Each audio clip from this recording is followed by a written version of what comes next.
Google search was once the dominant tool in the world of internet search engines. Google was a technology company that had a product that was really, really great, and they didn't know how to monetize it. In the early 2000s, Google rose to prominence as the world's most trusted search engine.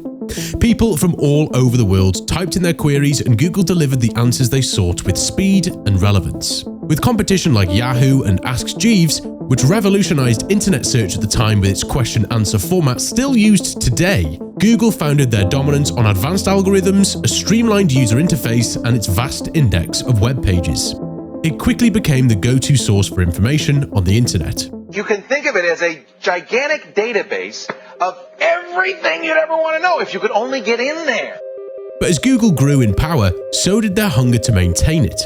Through compromises in business ethics and goals, Google maintained the lifeblood of their parent company Alphabet, its monopoly over online advertising.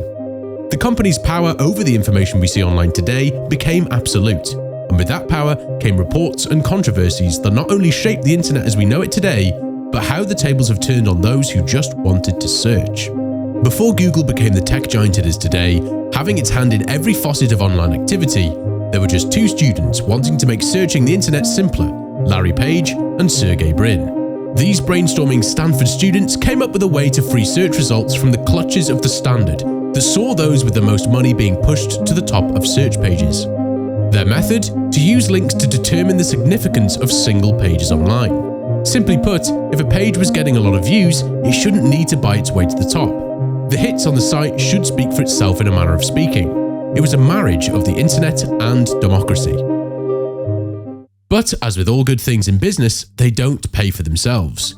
In Google's new model of search, how would the company pay its dues while delivering the best experience the internet had to offer? Ah yes, the wonderful world of advertising. Sergey Brin and Larry Page wrote a paper while they were in college called The Evils of Advertising. I know it's filthy language for some, but yes, Google would need to sell ad space on its platform. Turns out, that idea would go on to make it a multi-trillion-dollar company. But as a consequence, your curiosity and need wouldn't be the most valuable assets to the platform any longer.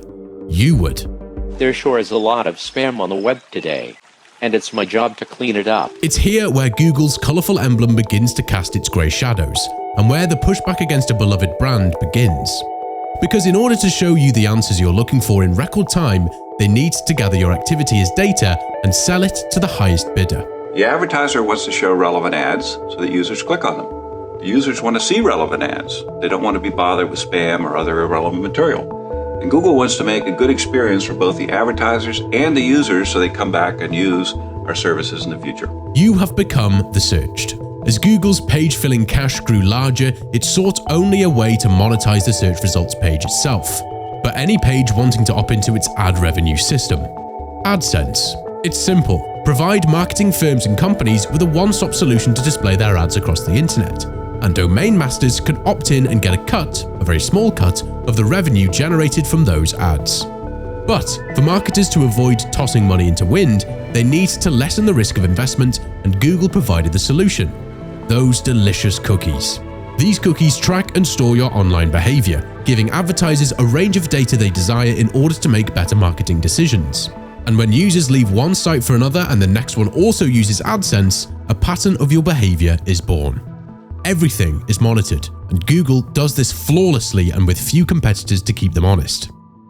Google has drawn the ear of many governments, being brought into antitrust suits that claim the tech giant prevents its rivals from placing their ads on third-party websites by imposing restrictive clauses on their own partners. The Justice Department announced a second antitrust lawsuit filed against Google. So doing, Google has engaged in exclusionary conduct to severely weaken, if not destroy, competition in the ad tech industry. The claim is that Google deprives rivals of the opportunity to expand into the market and compete seriously with the AdSense platform. And so, because Google blocks competition, everyone in some way or another has to work with Google.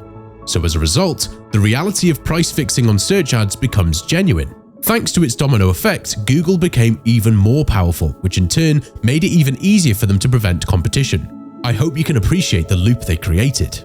Along these lines, in order to put users to pasture and farm them for even more profit, Google began to blur the lines even further with organic search results and ads on top of one another, with little to no distinction besides some grey text that says ad.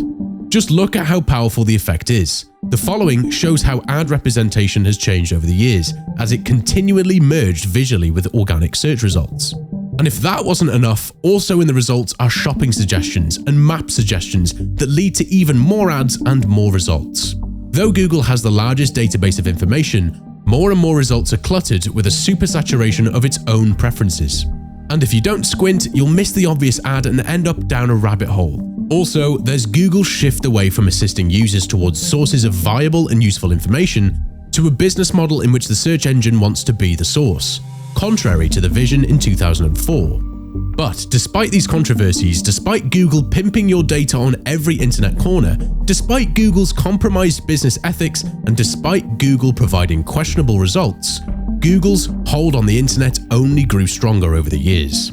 Their search engine became so integrated into our daily lives that Google became a verb in everyday speech. However, not all is as it seems for the multi-trillion-dollar company. As the years went by, Google's chokehold on the internet began to slip. Its once dominant position as the go-to search tool was challenged by new competitors and new technologies. A new wave would usher in Google's decline. Google can indeed bleed. Tell me.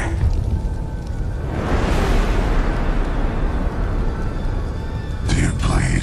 How would the walls of Google be stormed if the company was so impregnable? The decline would come from within. The public would need to see alternatives. The Trojan horse strikes again. The company's decline was accelerated by the departure of former staff members, who left to create their own projects and tools that directly challenge Google's search engine and threaten its ecosystem. Gabriel Weinberg and Mark Stanislav are two former Google employees who left the company to create the search engine DuckDuckGo, prioritizing privacy and security, giving people an alternative to Google. Ironically though, it can be added to Google's own web browser Chrome as an extension.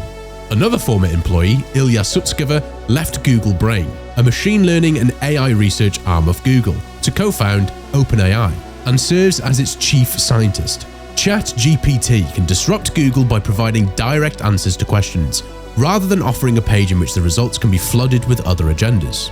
This one facet of ChatGPT alone is enough to get Google to begin shifting internally on how to prepare for the technology and incorporate it.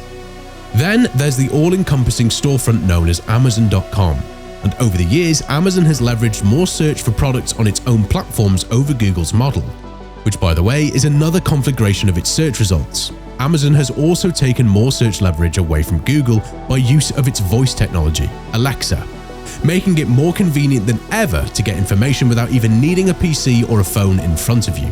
Alexa, turn off the lights. Okay. Whoa! And let's not forget Meta and their Facebook and Instagram platforms, with their own advertising tools and user base of roughly 4.3 billion people. And TikTok has had the most explosive growth as of late, with now over 1.5 billion users. That growth even forced YouTube, a part of the Google package, to adopt YouTube Shorts as a way to compete with TikTok and hold leverage on its advertising partners.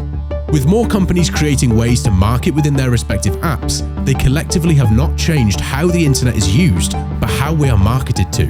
These apps tap into what innately Google avoids, the human experience.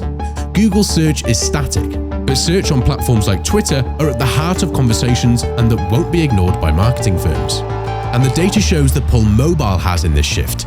In the fourth quarter of 2022, mobile devices generated 59% of global website traffic, up from 50% in 2017. Together, the mobile landscape is eroding the ironclad walls of Google. What once was dominated by text and a desktop has evolved to video and a handheld device and smaller. And if you thought nothing could give Google's heart palpitations, it would be understandable, but incorrect. Google just fired 12,000 employees, a rough cut of 6% of all staff, in preparation to respond to the more recent threat to its business model from tools like ChatGPT. And as Google's monopoly over the internet has begun to fade, so too has its hold on the hearts and minds of the public. The once trusted search engine is now seen as a symbol of the problems with the internet and the tech industry as a whole. Monopolistic, invasive, corrupt, greedy. Too big for its own good, left to its own imagination. Google no longer serves users in the manner it once claimed sparked its inception. It now sees its own survival. It now simply wants to exist. All of Google's products serve one major purpose: to make those who hold it dear its main target, its product. And yet, even as its usage declines and its results not as desired, Google's search engine remains an integral part of our daily lives. Despite old and new challenges alike creating new opportunities to chip away at the behemoth, it still stands ready to respond with its take on what the competition is doing. Being with AI is going to completely change what people can expect from search. Let this be a warning of just how far we've come and where we could be with or without monopolies like Google. A reminder of the power and influence of technology and the consequences of our loyalty to it.